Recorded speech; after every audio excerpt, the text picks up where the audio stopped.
Hi guys, we're Group H and we'll be doing the respiratory examination. And the tribute for Group H is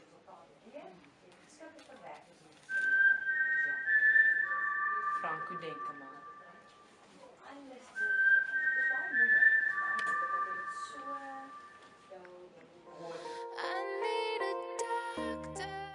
Okay, if you wash your hands, you just start with your palms against each other and just rub gently. And the whole process must take about 30 seconds. So you start with your palms against each other, then fingers interlacing the one palm on the other one. Repeat on the other side as well. And then it is palm against palm, fingers interlacing again.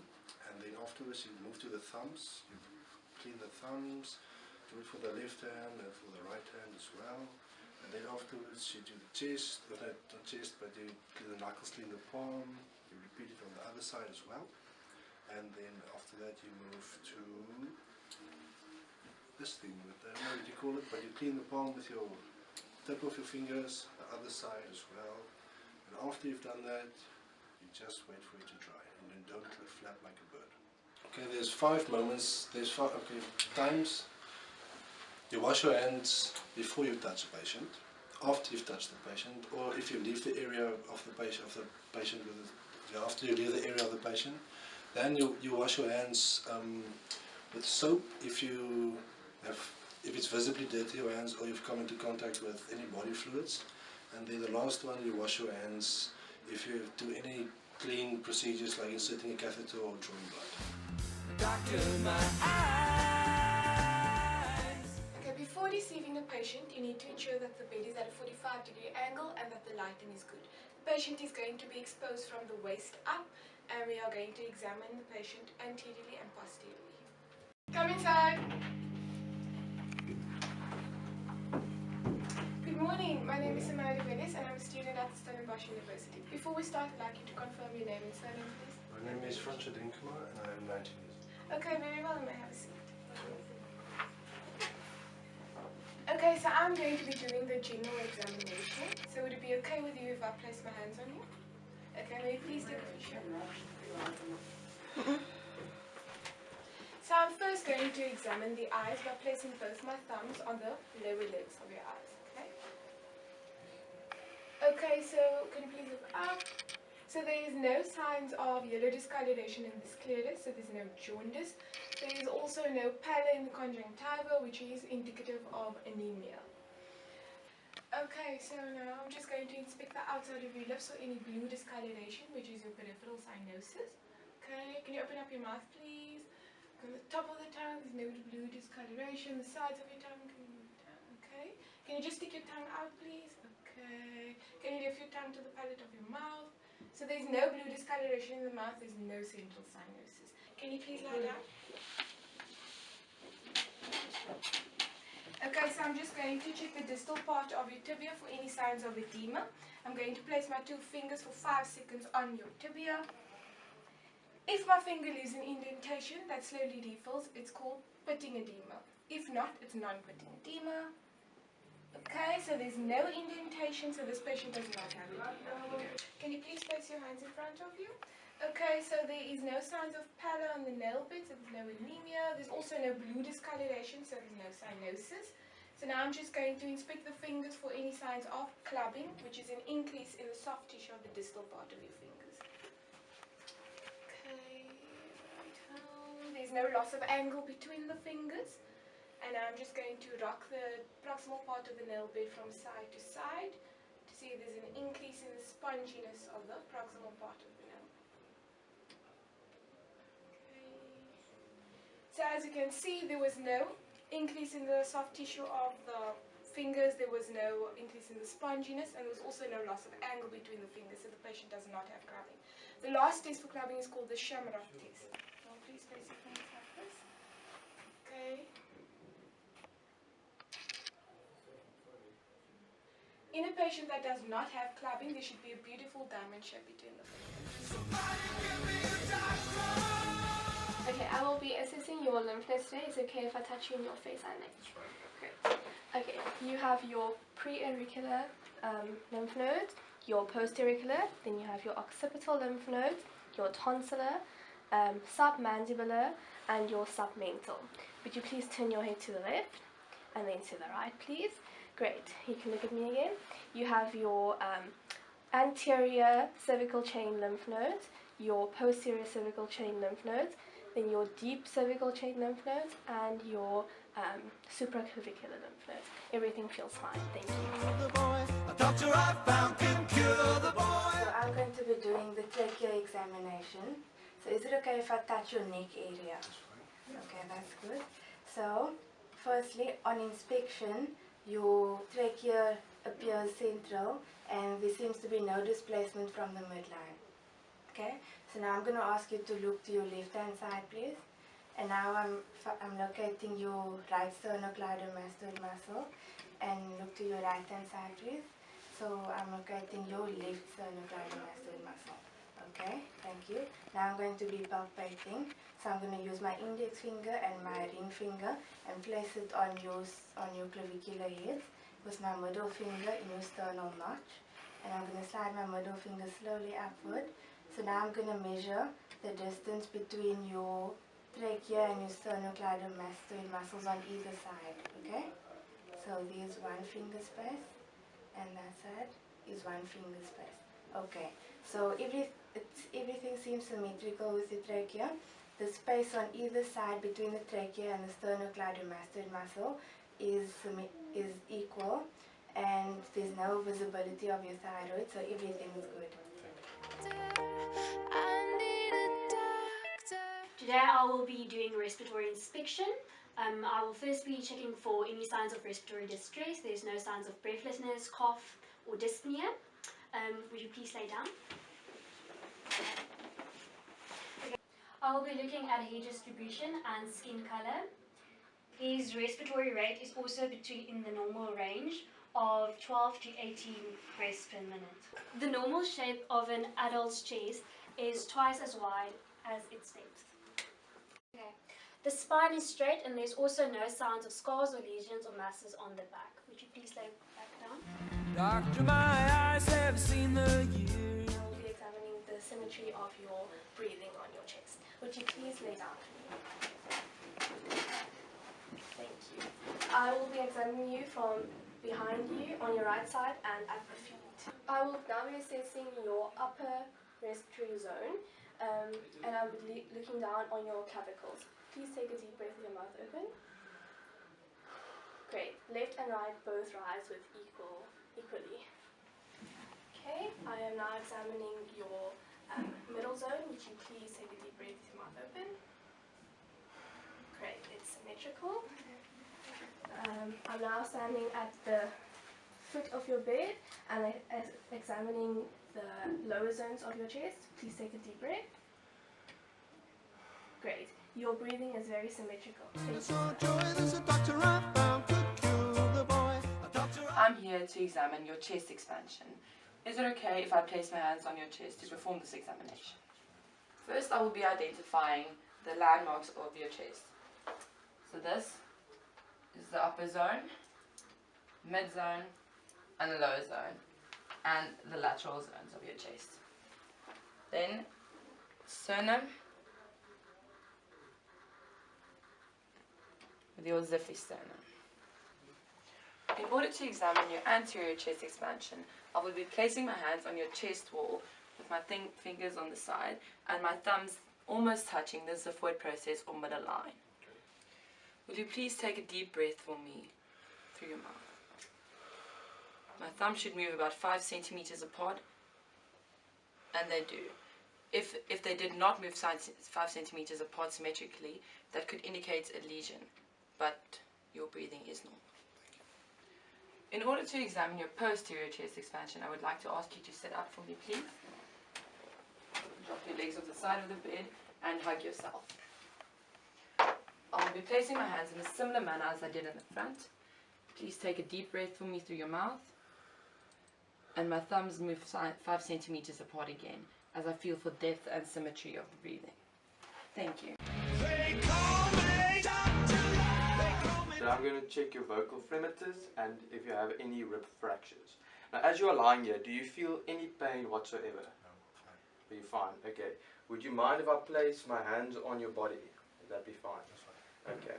Can you please tell me if you feel any pain while I press on certain places on your body? Okay. When I place on the anterior side, on this side, do you feel any pain? No pain. If I press here, do you feel any pain?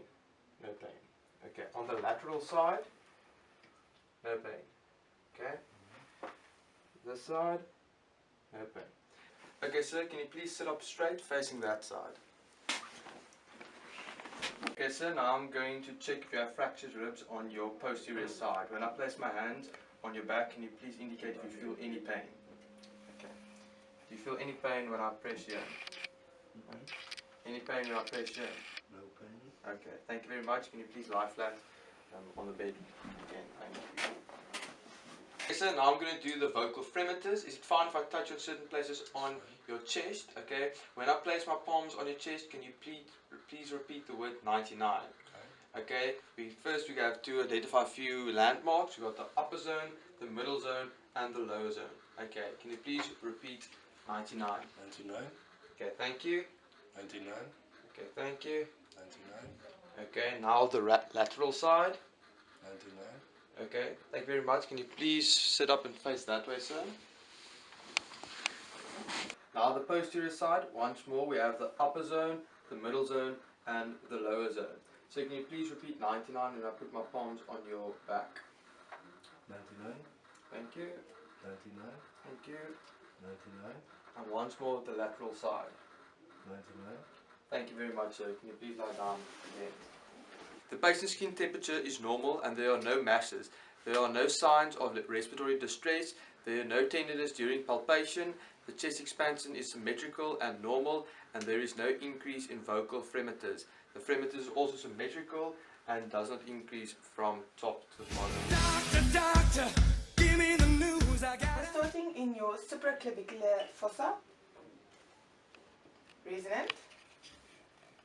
Resonant. On your clavicle. Resonant.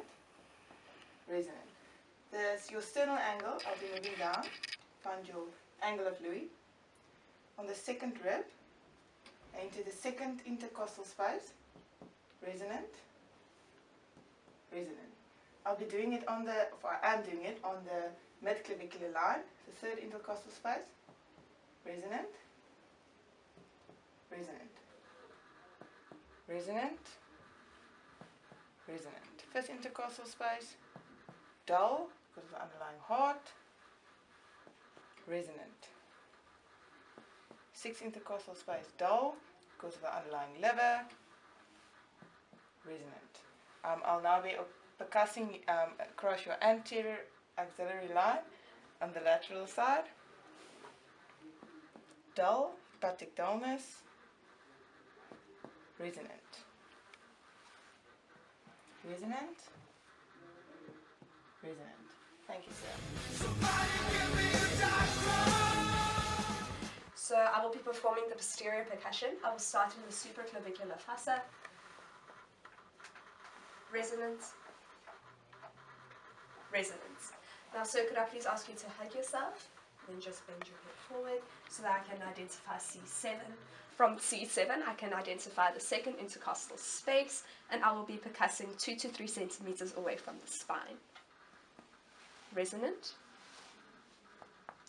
Resonant. Resonant. Resonance. Now into the middle zone. Resonant.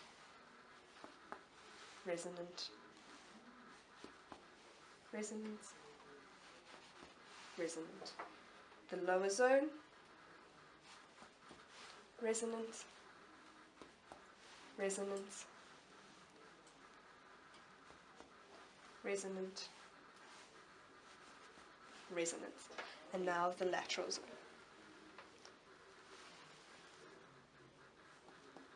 Resonance.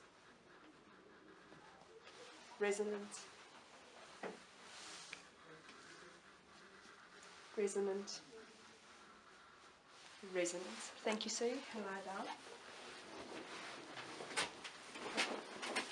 Everything sounds perfectly normal. The density of the underlying tissue sounds good. So auscultation involves listening to breath sounds, comparing left and right. I will now start by auscultating the supraclavicular fossa using my stethoscope in bowel mode.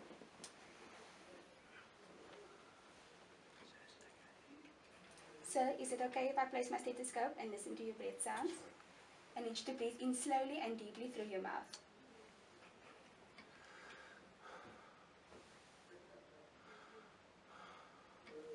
Okay. So, over here you have your sternal notch moving down to your sternal angle, where your second ribs attach. Below that are your second intercostal spaces, and I will now auscultate from the second intercostal space until approximately 6 intercostal spaces down, 2 to 3 centimeters away from the sternum, following the shape of the lung.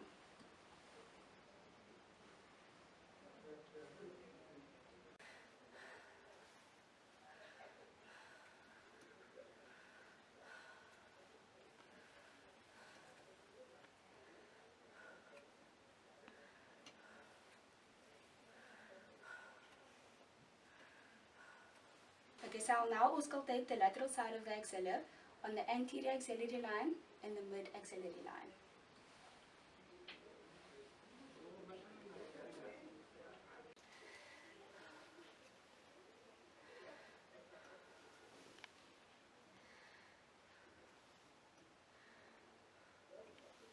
Thank you.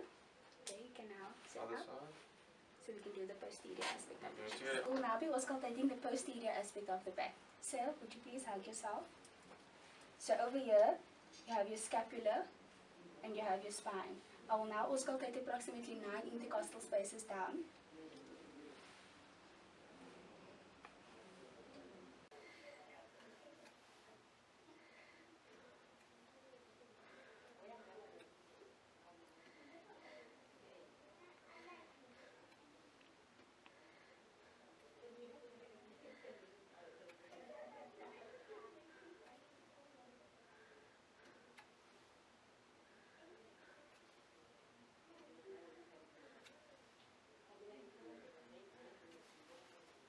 I will now also auscultate the lateral side of the axilla on your posterior axilla as well as your mid axilla.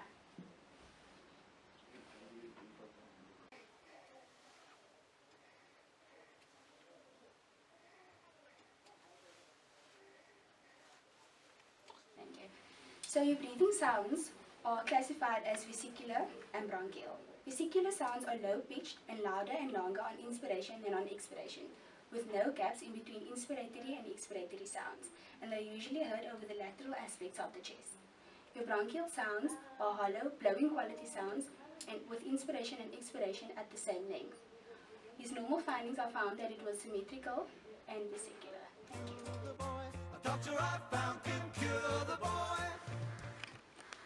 I'm going to listen to the intensity of the vibration, so when I move my stethoscope, can you please repeat 99? Okay.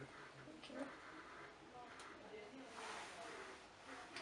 Okay, we'll start in the upper 99, 99, middle zone, 99, 99, lower zone. 99, 99.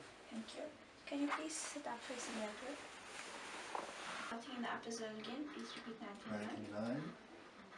99, 99, 99, 99, Lower zone. 99, 99. Thank you. You can lay down with me, please. Okay, so there was no increase in the intensity of the sound. The vibrations are normal and everything seems to be fine. Thank you.